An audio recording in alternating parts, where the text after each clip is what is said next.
Pas question de négocier avec les terroristes? Non, on ne négocie pas.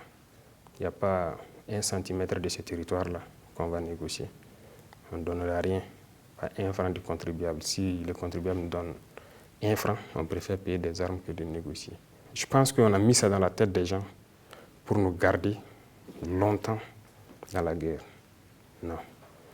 Et ça me permet de rebondir à quelque chose qu'on est obligé de dire, qu'on n'a pas peut-être l'intention. Je pense qu'en 2020, il y a eu des négociations pour tenir les élections. Alors, vous les journalistes, je suppose que vous avez suivi et vous savez ce que ça fait. Peut-être qu'il y a certaines choses que vous ne savez pas, mais nous, en tant que combattants, qui nous fait très mal. On était en détachement en 2020, on a reçu les instructions d'arrêter tout ce qui est opération cinétique. Ça veut dire qu'on ne sort plus de nos bases, on reste statique. Déjà, c'est un mal. Ça fait très mal aux combattants, aux soldats de voir ça. Pire, on a été nargués. Les terroristes nous ont nargués. Demandez à ceux qui étaient à Kelbo en son temps. Ils ont appelé des villageois à les montrer l'argent dans des valises, de venir dire aux militaires que voilà, le gouvernement ne peut pas les combattre. Ils négocient avec eux, ils ont même donné l'argent. Voilà ça, ils sont venus nous dire. Donc de venir dire aux militaires et aux VDP de déposer les armes. Les gens sont vivants, vous pouvez vous renseigner. Et ceux qui forçaient sortir en son temps, il y a des militaires qui ont été punis. Ceux qui étaient à Bourzanga, ils sont témoins. Les VDP ont été attaqués, ils ont eu 3 tombés. Le détachement est sorti pour aller les aider à ramener, ils ont été attaqués. Ils n'ont pas été appuyés, et pire, on a dit qui les a dit de sortir.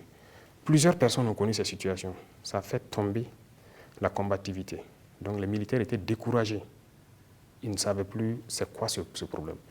Et ça persistait tellement que les gens partent en détachement pour juste s'asseoir. Voilà le premier problème que ça a amené. Deuxièmement, l'argent qui a été donné aux terroristes, parce que ça, les gens ont vu. Voilà, même ceux qui sont à Djibo aussi peuvent témoigner. Les véhicules qui venaient nettoyer puis continuaient vers Nassombo avec des valises. Voilà, peut-être à l'armée de l'air, vous aurez des preuves. L'argent est sorti. Ils ont pris cet argent, ils se sont équipés.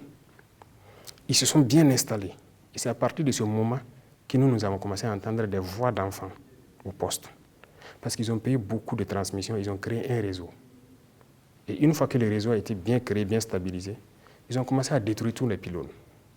Nous, nos populations ne peuvent plus nous alerter. Et eux, puisqu'ils ont un autre système de communication, et ils ont commencé à détruire tout le système de communication qui existait. Troisième chose négative, ça a coupé le lien entre nous et les populations. Vous imaginez, on vous dit, c'est interdit de sortir. Vous êtes assis. Les populations vous appellent. Et Naba, ils sont ici, ils sont ici, ils sont ici. Vous avez interdiction de sortir. Vous êtes obligé de faire semblant de tourner. Lendemain encore, ils vont dire, 3 jours, 4 jours. Qu'est-ce qu'ils commencent à nous dire? Que quoi? Sirkabe Zabra point. Voici la phrase. Qu'il n'y a pas de vérité dans notre combat. Et ils voient les gars, ils nous appellent, on ne vient jamais. On ne peut pas dire à ces populations-là qu'on a interdiction de sortir. Mais on est là, chacun est là dans son détachement. Et finalement, les gens voyaient, ils ne nous disent plus. Parce qu'ils se disent qu'on les dit, ils ne viennent pas. Pourquoi ils vont nous dire?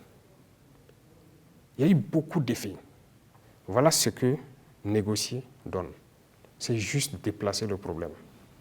Il n'est pas question de négocier. On va combattre. Voilà. Il n'y a pas de temps mort pour quelqu'un.